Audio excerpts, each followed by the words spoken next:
दोस्तों नमस्ते प्रणाम, मैं रिंकू सूर्या अपने यूट्यूब चैनल में स्वागत करती हूँ। दोस्तों मैं एक छोटा सा जो शादी विवाह में गाया जाता है दोस्तों गारी गीत सुनाने चल रहे हूँ आप लोग को। जैसे लगेगा आप लोग कमेंट बॉक्स में बताइएगा दोस्तों, और अपना प्यार दुलार आशीर्वाद दीजिएगा दोस्तों। धन्यवाद। नई ठेसरिया के पुरानी की मशीन हो जमीन धई के चले लगली, जमीन धई के चले लगली। समधी का बहिन हो न जमीन धई के चले लगली, समधी का बहिन हो जमीन धई के चले लगली। नौकी ठेसरिया के पुरन की मशीन हो जमीन धई के चले लगली, समधी का बहिन हो न जमीन धई के चले लगली।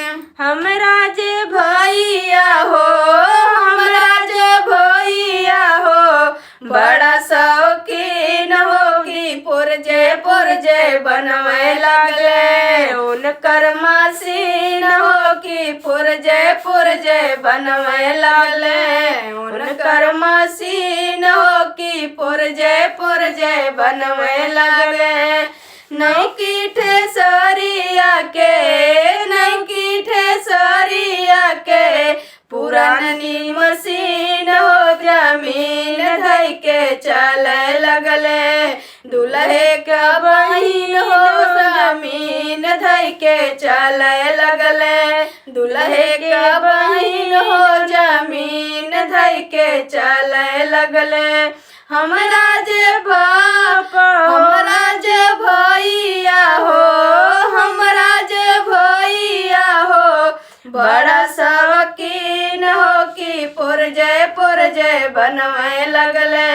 उनकर मशीन होती पुरजे बनवे लगले, उनकर मशीन हो कि पुरजे बनवे लगले। नई ठेसरिया के पुरानी मशीन हो जमीन धई के चले लगले। पंडित के बहिन हो जमीन धई के चले लगले, पंडित के बहिन हो जमीन धई के चले लगले। हमरा जे चाचा हो, हमरा जे चाचा हो, बड़ा शौकीन हो कि पुरजे बनवे लगले। उनकर मशीन हो कि पुरजे बनवे लगले, उनकर मशीन हो कि पुरजे बनवे लगले। नई ठेसरिया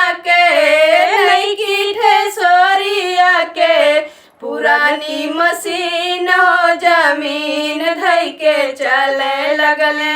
कुलबरतिया है का बहिन हो जमीन धई के चले लगले, नौआ के बहिन हो जमीन धई के चले लगली। हमरा जे भैया हो, हमरा जे भैया हो, बड़ा शौकीन हो कि पुरजे बनवे लगले।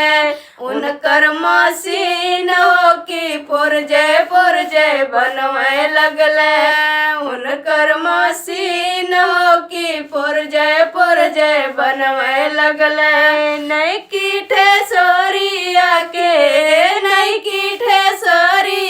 के पुरान की मशीन हो जमीन धई के चले लगले, समधी के बहिन हो जमीन धई के चले लगले।